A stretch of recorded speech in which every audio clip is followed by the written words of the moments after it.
Hello and welcome. This is James Blanchard Cisneros at your service. Today I will be reading the January 19th Daily Inspirational Message, the condensed version. It's a couple paragraphs long. Then I'll center myself, say a little prayer, and then make a couple notes on the message.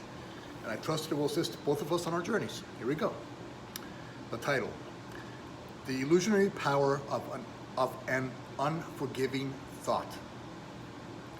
Paragraph 1.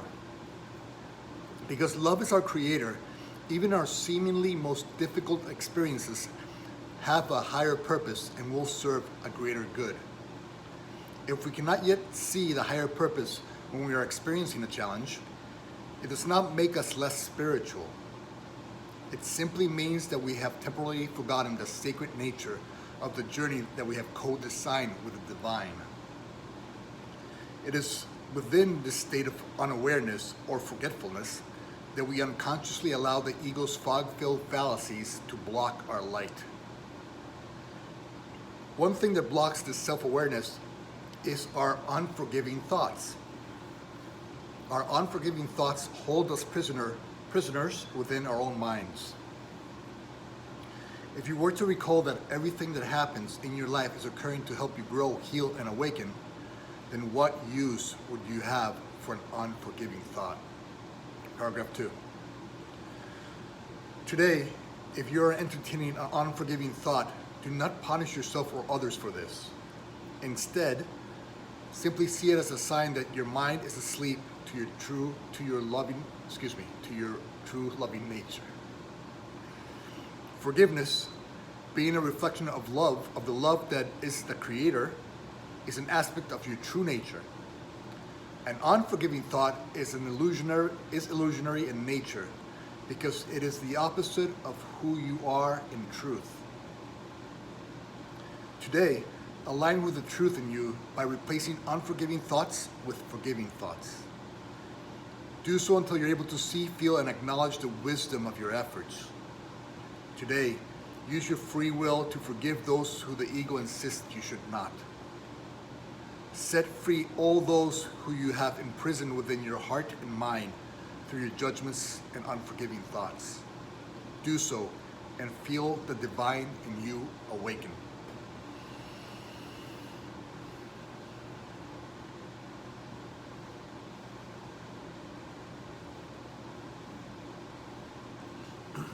All right. The power of an unforgiving thought. All right, we're here to be the light of the world. If we're not doing that, then we're not fulfilling your function, and then we're not feeling fulfilled. Okay? So what an unforgiving thought is, it blocks this light within us, the truth within us. So it blocks it with pain, with condemnation, with regret, with shame, and it all lives inside of us, silently, poisoning us little by little. And so when we are able to project this pain that we have within us out there, and we're able to see that we're holding on to those thoughts and those beliefs inside of us, then wouldn't gratitude be a response to what's out there? Because it's simply projecting what we're holding on within us and how we're viewing the world.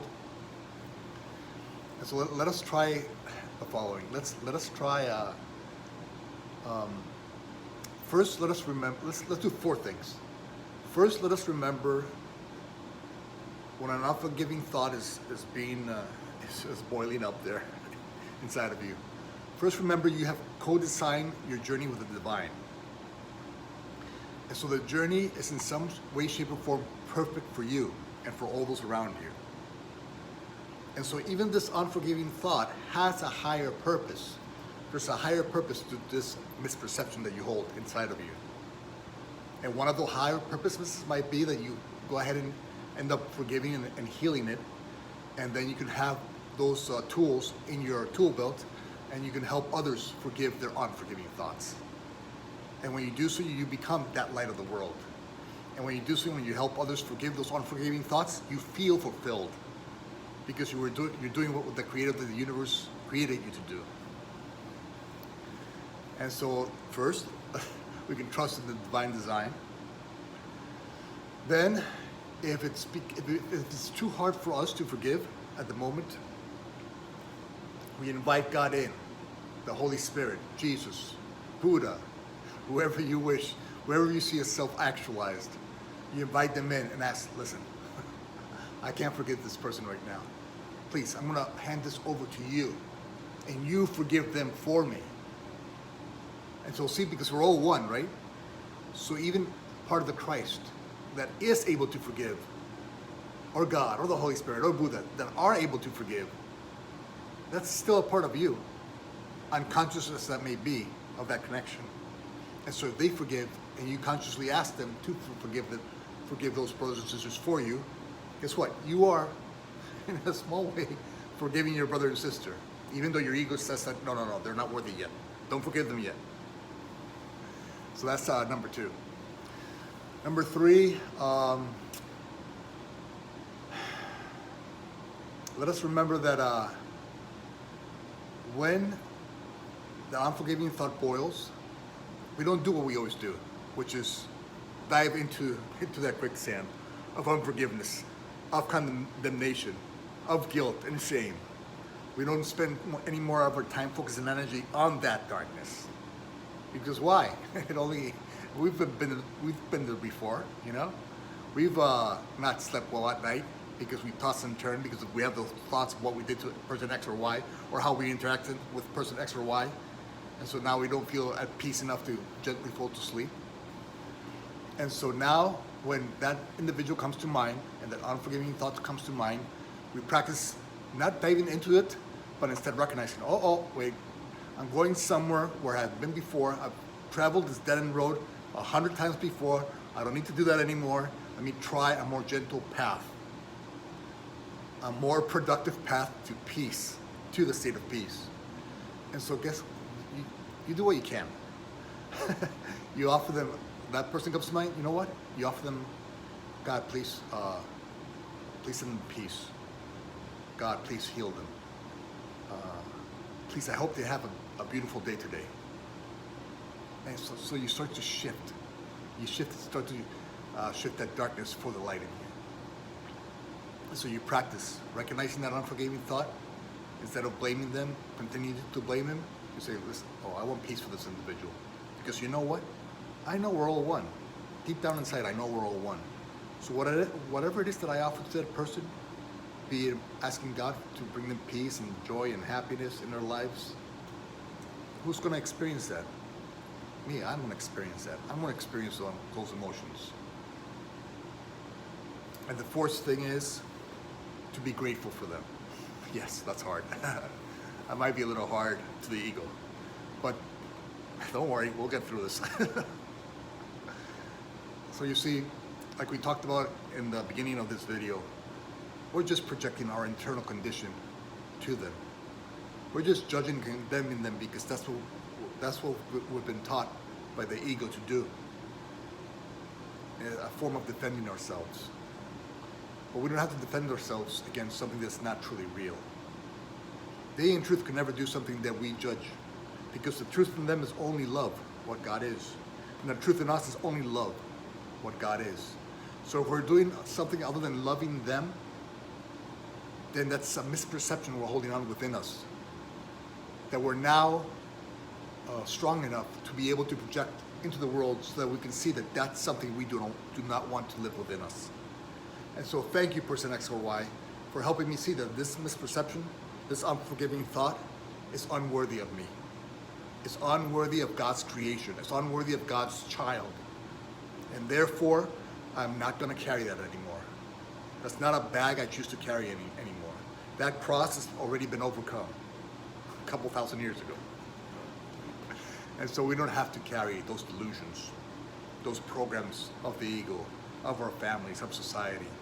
No, we can forgive instead. We can free ourselves. We can let go of those veils of guilt and shame and pain and condemnation and judgment. We can let them drop down. And guess what? When those veils drop down, what is left? Your light. Who God created you to be. who God created you to express in this world, to help guide those brothers and sisters who they themselves are in the fairy tale, buying into the fairy tale as true. Guess what? Your forgiveness, your example of your forgiveness, your example of your compassion, of your peace of mind, that helps them see that there is another way. There is another way. And so when you're doing that, when you're being that example, that forgiving example, that there's a gentler path. You don't have to go through unforgiveness, through darkness, through condemnation and pain. You can travel down the path of forgiveness and peace, and be an example to them, be a light to them on the way, and let them see, oh my God, look at his example or her example. How come that person is so compassionate or at peace? You become that light, that torch, where they're able to see some other way. And that's the way they really want to go. They really want to go to align consciously with a state of peace, through forgiveness, through compassion. That's what they really want, because that's who they really are. And that's what they're meant to do. So in truth, they want forgiveness. They want to forgive.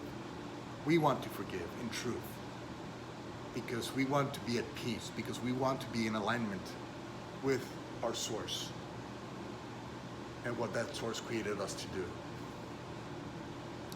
And so today, let us be that road to forgiveness. Let us not despair when that unforgiving thought comes to mind.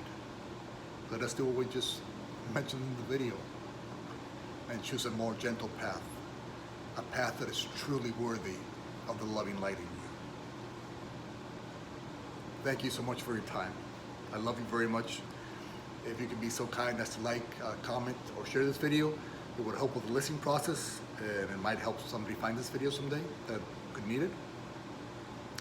And if you made it all the way down, all the way here to the end of this video, extra love for you. Thank you for your time.